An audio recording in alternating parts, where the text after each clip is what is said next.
موجودہ صورتحال میں آپ کا یہ سوال بہت ریلیونٹ ہے اور یہ بالکل درست بات ہے کہ یہ سوال ذہن میں ضرور آتا ہے کہ کیوں بار بار یقین دہانی کرانی پڑتی ہے.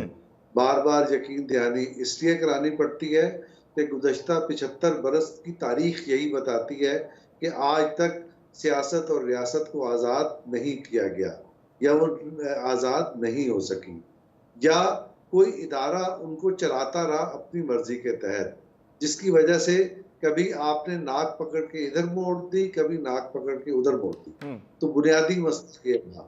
اب چونکہ یہ طے کر لیا گیا ہے کہ معاملات کو ٹھیک چلانا ہے اور یہ پاکستان کے پاس آخری موقع ہے، اور اس ریجن میں بھی اس وقت جو سچویشن پیدا ہو گئی ہے، ریجن کیا کہہ رہا ہے؟ ریجن ایران اور سعودی عرب کی دوستی کے بعد آپ کو یہ کہہ رہا ہے کہ اس پورے ریجن میں اب بزنس فروغ پائے گا. یہ ریجن جو ہے دنیا کی اکانومی کو لیڈ کرے گا. لہٰذا پاکستان میں ایک ایسی وائبرنٹ گورنمنٹ چاہیے، ایسی متحرک اور معقول گورنمنٹ چاہیے جو چیزوں کو سمجھتی بھی ہو اور ان کو چلا بھی سکتی ہو. یہ آپ نے طے کر لیا ہے کہ ایسا ہی ہونا ہے، اور اب کوئی اس طرح کے لوگ جو ایک صفحے کی گردان لگاتے ہوں اور کسی کی بیساکھیوں پر آتے ہوں، ان کو لیے راستہ نہیں چھوڑنا، نہ ان کو لانا ہے. لیکن چونکہ ماضی کی تاریخ ہماری ایسی نہیں رہی ہے، لہٰذا شکوک و شبہات بھی پیدا ہوتے ہیں اور آپ کو صفائی بھی پیش کرنی پڑتی ہے. صحیح ڈاکٹر صاحب، اسی پہ بیگ راج صاحب کا بھی میں موقف لیتا ہوں. بیگ راج صاحب بہت شکریہ. سر فرمائیے گا بار بار یقین دہانی کو لے کر آپ کا کیا موقف ہے، اور ساتھ یہ بھی فرمائیے گا کہ یقین دہانی تو کرا دی گئی ہے کہ الیکشن کمیشن کا ہی یہ سارا کام ہے، تو کیا انتخابات کے نتیجے میں آپ ایک مضبوط حکومت کا وجود میں آنا دیکھتے ہیں؟ پہلے تو جناب فاروق عادل صاحب کو میرا سلام پہنچے. دوسری بات یہ ہے کہ کوئی بھی انتخابات دنیا میں کہیں بھی ہوں تو کوئی ایک طبقہ ایسا ضرور ہوتا ہے جو ہار جاتا ہے، جو کہتا ہے کہ یہ فیئر اینڈ فری نہیں ہوئے، وہ ترکی ہو، وہ امریکہ ہو، وہ انگلینڈ ہو. اس لیے یہ جو آئیڈیلزم ہے اس سے تو ہمیں باہر نکلنا چاہیے. ہاں، جمہوری انداز میں اگر آپ دیکھیں تو یہ انتخابات پاکستان کی تاریخ کے سب سے فیئر اینڈ فری الیکشن ہونے جا رہے ہیں. اس کی گارنٹی کسی اور نے نہیں دی ہوئی. اس کی گارنٹی جو ہے وہ آرمی چیف نے ایک دفعہ نہیں کئی بار دی ہے، اور یہ پہلے آرمی چیف ہیں جو پارلیمنٹ میں بیٹھ کر جنہوں نے پارلیمنٹ کی بالادستی کو تسلیم کرنے کی بات کی. عدلیہ جو اس وقت جو عدلیہ کے چیف ہیں وہ پارلیمنٹ میں تشریف لے گئے، انہوں نے پارلیمنٹ کی بالادستی کو تسلیم کیا. اس لیے پارلیمان جو ہے اس کا وجود ہر لحاظ سے شک و شبہ سے بالا تر ہو جائے گا. اور یقین جانیے کہ یہ جو نئی مردم شماری ہے اور جو حلقہ بندیاں ہو گئی ہیں اور جو کاؤنٹنگ کا نیا سسٹم لایا جا رہا ہے، یہ سب اسی لیے ہے کہ کم از کم تاریخ کا یہ سب سے متفقہ ایک انتخاب جو ہے وہ اس قوم کو دے دیا جائے. صحیح، متفقہ انتخاب قوم کو دے دیا جائے. ڈاکٹر فاروق عادل صاحب، آپ کے سامنے بھی سوال اسی متعلق ہے کہ لیول پلینگ فیلڈ کی بات، اور ہم یہ بہت زیادہ نعرہ دیکھ رہے ہیں، بار بار سیاستدان جو ہیں وہ اس بات کو اور اس نعرے کو کی گردان کر رہے ہیں. تو آپ کو کیا لگتا ہے کہ کیا ہے اصل رکاوٹ لیول پلینگ فیلڈ کے فراہمی کے اندر؟ کا جو شکوہ کیا ہے وہ بلاول بھٹو زرداری صاحب نے کیا ہے. اور دیکھیے، بات سنیے، اس وقت صورتحال یہ ہے کہ پاکستان میں دو زبردست سیاسی قوتیں موجود ہیں. ایک آپ پی ڈی ایم کہہ لیں یا پاکستان مسلم لیگ نون کہہ لیں اور اس کی اتحادی جماعتیں کہہ لیں، یہ ایک ہے. اور دوسری سیاسی قوت ہے Pakistan Peoples Party. Pakistan Peoples Party نے اپنے مستقبل کا تعین کر لیا ہے، مستقبل کے کردار کا تعین کر لیا ہے. اور پاکستان پیپلز پارٹی نے جو اپنا کردار منتخب کیا ہے وہ ہے حزب اختلاف کا. حزب اختلاف ہوگی آنے والی گورنمنٹ میں. پاکستان مسلم لیگ نون اور الائز پارٹیز کی گورنمنٹ متوقع ہے، اور اس کی متوقع اپوزیشن پاکستان پیپلز پارٹی ہوگی. اور پاکستان پیپلز پارٹی نے چونکہ اپوزیشن کرنی ہے، لہٰذا ابھی سے وہ اس کی ابتدا کر رہی ہے اور وہ ابھی سے آنے والی متوقع حکومت کو نشانہ بنا رہی ہے اپنی تنقید کا، اور تاکہ یہ آپ باور کرا سکے اپنے ووٹر کو اور اپنے حلقہ انتخاب کو کہ دیکھیں جو بھی گورنمنٹ میں آیا چاہتا ہے ہم اس کی ابھی سے اپوزیشن کر رہے ہیں، اور یہی اپوزیشن کرنے کا ایک سلیقہ اور طریقہ ہے۔ تو یہ ایک اس کی ابتدا ہے۔ آنے والے دنوں میں میں یہ سمجھتا ہوں کہ اچھا ابھی ڈاکٹر آپ مزید صاحب، ترقی ڈاکٹر صاحب دیکھیں آپ گے اور اس طرح کی آتی چلی جائے گی، لیکن اسے ہم جو صحافی لوگ ہیں بعض اوقات ظاہر کی چیزوں کو لے کر بیٹھ جاتے ہیں اور اس کے پس پردہ جو معاملات ہوتے ہیں ان پہ توجہ نہیں کرتے ہیں۔ لیکن ڈاکٹر صاحب جیسا آپ نے کہا کہ اپوزیشن کا کردار وہ ادا کرنے جا رہی ہے، پس پردہ حقائق کی طرف تو اس کے بارے میں تو آپ زیادہ بہتر طریقے سے تجزیہ دے سکتے ہیں۔ یہ فرمائیے گا کہ ایک طرف یہ بھی نعرہ لگایا جاتا ہے کہ آنے والے جو وزیر اعظم ہیں وہ بلاول بھٹو زرداری ہوں گے، تو کیا وہ پاکستان پیپلز پارٹی اس نعرے کے ساتھ انتخاب میں جائے گی کہ وہ الیکشن ہارنے جا رہی ہے؟ جو سیاسی جماعت بھی الیکشن میں جا رہی ہوتی ہے، چھوٹی سے چھوٹی سیاسی جماعت بھی، وہ بھی عوام کو ایک منشور دیتے ہیں اور وہ اس دعوے کے ساتھ جاتے ہیں کہ ہم انتخاب جیتیں گے، قوم ہمارے ساتھ ہے اور ہم عوام کے اعتماد کے ساتھ اس ملک میں یہ اصلاحات کریں گے، اس ملک کی اس انداز میں خدمت کریں گے۔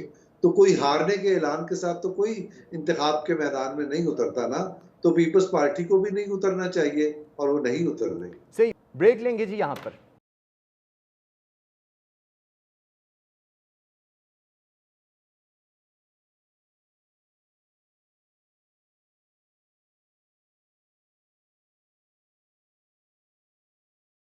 ویلکم بیک جی۔ منشور کی بات کی ہے ڈاکٹر صاحب آپ نے، تو بیگ راج صاحب یہ فرمائیے گا یہ سیاسی جماعتیں جتنی بھی ہیں اپنا منشور لے کر تو سامنے آ رہی ہیں اور انتخابات کے لیے سرگرداں بھی ہو گئی ہیں، اپنے اپنے نعرے بھی انہوں نے تجویز کر لیے ہیں، تو منشور پر عمل درآمد کیوں نہیں کر پاتی، یہ فرمائیے گا۔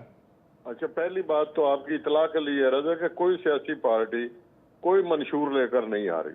اچھا، یہ جو اگلے الیکشن ہے یہ کسی منشور کی بنیاد پر نہیں لڑے جائیں گے، اچھا، یہ لڑائی کی بنیاد پر لڑے جائیں گے۔ اس لیے نون لیگ کا جو بیانیہ ہے وہ دراصل منشور سے کسی عوامی فلاحی منشور کی بجائے اپنے ماضی کی کارکردگی اور جو کچھ لوگ ہیں جو عدالت سے ہیں اور کچھ اسٹیبلشمنٹ ماضی کے جو لوگ ہیں ان کے خلاف ایک اعلان جنگ کی بنیاد پر لڑی جا رہی ہے، تاکہ عوام جو ہے وہ متحرک ہو جائے، ان کے لوگ جو ہیں وہ ان کے ساتھ جڑ جائیں اور جو اصل ایشوز ہیں ان سے کسی حد تک توجہ ہٹ جائے، اور ایک نئی لڑائی کا چونکہ بڑا چسکا ہوتا ہے، بڑا مزہ ہوتا ہے، بڑا تماشا لگتا ہے، تو اس تماشے کو دیکھنے کے لیے لوگ جو جوک در جوک چلے آئے۔ پیپلز پارٹی کا کوئی منشور نہیں ہے، نہ ہی وہ کو منشور دے رہی ہے۔ رہ گئی پاکستان تحریک انصاف، تو اس کا مسئلہ یہ ہے کہ اس کو زخم گہرے لگ چکے ہیں، وہ زخم چاٹ رہی ہے، مندمل ہونے کی بجائے تازہ زخم اور لگ جاتے ہیں، اور وہ ایک ایسی سیاسی حماقت کر چکے ہیں 9 مئی کو کہ جس کا خمیازہ انہیں جو ہے ابھی بہت دور تک بھگتنا ہے، اور ان کا امتحان شدید قسم کا آنے والا ہے کہ کیا وہ گھبرا کر الیکشن کا بائیکاٹ کر دیں گے یا وہ جیسے تیسے بھی ہوں گے گرتے پڑتے وہ انتخاب میں حصہ لیں گے۔ ان کا بھی منشور کوئی نہیں ہے، ان کی بھی ایک لڑائی ہے کہ یہ جتنے لوگ ہیں ان سے انہوں نے اس ملک کو آزادی دلانی ہے، اور ان کی آزادی کی حدود و قیود جو ہیں وہ ہم 9 مئی کو دیکھ چکے ہیں۔ اس لیے یہ بالکل فضول بات ہے کہ کوئی سیاسی پارٹی کسی قسم کا کوئی منشور لے کر آ رہی ہے۔ بیگ صاحب آپ منشور سے تو مکمل طور پہ انحراف نظر آتے ہیں، لیکن پھر عوام کہاں ہے؟ عوام کس کی طرف دیکھیے، عوام کہاں جائے؟ وہ پھر عوام اسی چکر میں پھرتی رہے اور اسی گرداب میں دھستی چلی جائے کہ آنے والی حکومت ان کے لیے کچھ کرے گی؟ یعنی اس کا مطلب ہے کہ انتخابات ہو بھی جائیں تو عوام کے مسائل جوں کہ توں ہی رہنے ہیں۔ نہیں تو یہ تو بالکل طے ہے کہ انتخابات کے بعد وہ کہتے ہیں جی سیاسی استحکام آ جائے گا۔ یہ سیاسی استحکام جو ہے یہ بڑی زومانی سی اصطلاح ہے۔ سیاسی استحکام ان کے لیے آ جائے گا جو پارلیمنٹ میں پہنچ جائیں گے، جو پارلیمنٹ میں نہیں پہنچیں گے ان کے لیے سیاسی انتشار ہوگا۔ اب وہ کتنا انتشار پھیلا سکتے ہیں وہ الگ بات ہے۔ دوسری بات آپ نے جو کی ہے کہ جناب عوام کہاں جائیں گے. تو میرا حال ہے پاکستان کی تاریخ میں مہنگائی کے خلاف جو پہیا جام اور شٹر ڈاؤن ہوا اتنا تاریخی کبھی نہیں ہوا. لیکن آپ بتا دیں کہ ہم تو اس قابل بھی نہیں ہے کہ 200 یونٹ سے نیچے والے جو ہیں ان کی قسطیں بل کی قسطیں ہی کر سکیں. اس کے لیے بھی IMF سے ہمیں اجازت لینی پڑتی ہے اور وہ اجازت دیتے نہیں ہیں. اور یہ آپ لوگ بھول جاتے ہیں کہ یہ سارا جو کلاوا ہے گلے میں ڈالنے والے یہ کوئی ایک حکومت نہیں ہے. یہ انہی کی حکومتیں رہی ہیں. اس میں مارشل لا بھی رہے ہیں 30 سال, اس میں نواز شریف صاحب بھی رہے ہیں, اس میں زرداری صاحب بھی رہے ہیں, اس میں جناب عمران خان صاحب بھی رہے ہیں, اس میں نگران بھی ہیں. ہر حکمران طبقہ جو ہے اس نے IMF کی یا ورلڈ بینک کی یا غیر ملکی ادارے جو ہیں مالیاتی ان سے پیسے لیے ہیں اور ان پیسوں کو تعیش نظام حکومت میں خرچ کر دیا ہے, اڑا دیا ہے. اور غریبوں کے غریب کیا ہے جی, اب تو غریب اور امیر سب اس مہنگائی نے برابر کر دی ہیں اور ہم بھول جاتے ہیں. اور ہم بھول جائیں گے مرزا صاحب, آپ کو پھر بتا رہا ہوں, ہم پھر جو ہے سڑکوں پر نکلیں گے اسی طرح نعرے ماریں گے فلاں زندہ آباد فلاں مرد آباد, مرنے مارنے پہ تیار ہو جائیں گے, اپنے بچوں کی لاشیں گرائیں گے اور جلوس نکالیں گے, خون پسینہ بہائیں گے. لیکن ہم بھول جائیں گے کہ اگر اس ملک کو 130 ارب روپے کا مقروض بنایا ہے تو وہ جناب فاروق صاحب نے یا میں نے یا آپ نے نہیں بنایا, وہ انہوں نے بنایا ہے جو دوبارہ کسی نہ کسی شکل میں پھر آ جائیں گے. صحیح. بیگ صاحب آپ نے تو بتا دیا کہ نون لیگ جو ہے وہ اعلان جنگ کا منشور لے کر ہے اور ڈاکٹر صاحب کا کہنا ہے کہ پاکستان پیپلز پارٹی نے بھی اپنے مستقبل کا تعین کر دیا ہے. تو ڈاکٹر صاحب یہ بتائیے گا تحریک انصاف کا کیا مستقبل دیکھتے ہیں آنے والے انتخابات میں, کتنی گنجائش باقی ہے ابھی, کیونکہ PTI کی قیادت کی طرف سے تو یہ بار بار یہ کہا جا رہا ہے کہ وہ ٹکراؤ نہیں چاہتی, مصالحت چاہتی ہے, حالانکہ انہوں نے ٹکراؤ کی سیاست کافی عرصہ پہلے سے شروع کر لی تھی. دو چیزیں اکٹھی ہو گئی ہیں. ایک تو یہ کہ کیا آئندہ الیکشن کسی منشور کی بنیاد پر ہوں گے, اور جیسا کہ بیگ راج نے فرمایا کہ نہیں ہوں گے. ایک سوال تو یہ ہے. اور دوسرا آپ نے PTI کے مستقبل کے بارے میں کیا. اگر آپ مجھے اجازت دیں تو میں ذرا مینیفیسٹو اور منشور پہ بات کرنا چاہتا ہوں. جی ضرور. دیکھیے منشور کیا ہے. اب یہ بات جیسے بیان کی بیگ راج صاحب نے کہ مختلف سیاسی جماعتیں, پاکستان مسلم لیگ, پاکستان پیپلز پارٹی وغیرہ, یہ ایک اس نعرے پر الیکشن لڑنا چاہتی ہیں کہ جی ہماری لڑائی ہے اور ہم اس لڑائی میں فتح یاب ہوں گے. اگر یہ بات کہی بیگ صاحب نے, لیکن اسی بات کو اگر سیاسی انداز میں دیکھا جائے تو یہی تو منشور ہے. منشور کیا ہے؟ منشور یہ ہے کہ گزشتہ 70-75 برس اور 2018 کا جو تجربہ ہے وہ یہ بتاتا ہے کہ کٹ پتلیوں کو آگے لایا گیا اور پاکستان کی جمہوری سیاست کو پسپا کیا گیا. اور جمہوری سیاست کو پسپا کرنا سب سے زیادہ 2018 میں کیوں ضروری ہو گیا تھا, جس کا سفر 2014 سے شروع ہوا تھا. وہ اس لیے ہو گیا تھا کہ پاکستان کی جو بڑی سیاسی جماعتیں تھیں وہ اپنے گزشتہ 30-40 برس کے تجربات کے بعد وہ یہ سیکھ چکی تھی کہ جو کچھ ہم ماضی میں کرتے رہے ہیں اس سے نہ ہمیں فائدہ پہنچا ہے, نہ ملک کو فائدہ پہنچا ہے, نہ پاکستان کے عوام کو فائدہ پہنچا ہے. لہٰذا انہوں نے میثاق جمہوریت کر لیا. اور میثاق جمہوریت کا مطلب یہ تھا کہ ملک کو شعوری سیاسی طور پر اور شعوری طور پر آگے لے جایا جائے. اس میثاق جمہوریت کو توڑنا مقصود تھا. اور میثاق جمہوریت کا مطلب صرف یہ نہیں ہے کہ سیاسی جماعتیں اپنے درمیان کو میثاق کر لیتی ہیں. اس کا مطلب ملک کی معیشت کا استحکام بھی ہوتا ہے, سیاسی اور سماجی استحکام بھی ہوتا ہے, اور وہ سارے مسائل اس میں ایڈریس ہوتے ہیں جو اس وقت پاکستان کو درپیش ہیں. بریک لیں گے جی یہاں پر.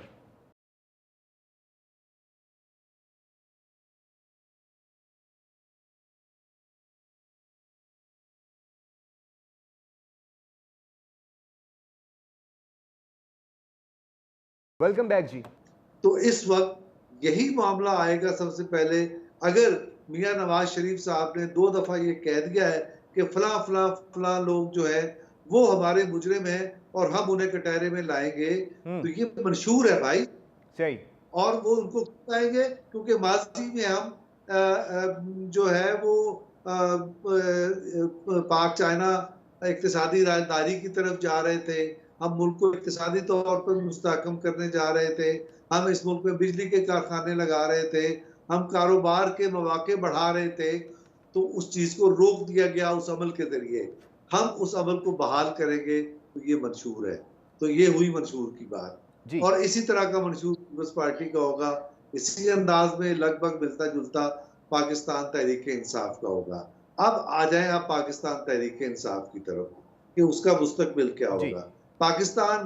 پاکستان تحریک انصاف کا مستقبل ابھی بیگ راج صاحب نے بھی کہا کہ اسے بہت زخم لگ چکے ہیں اور وہ زخم اس کی اپنی غلطی اور کوتاہی کی وجہ سے لگے ہیں.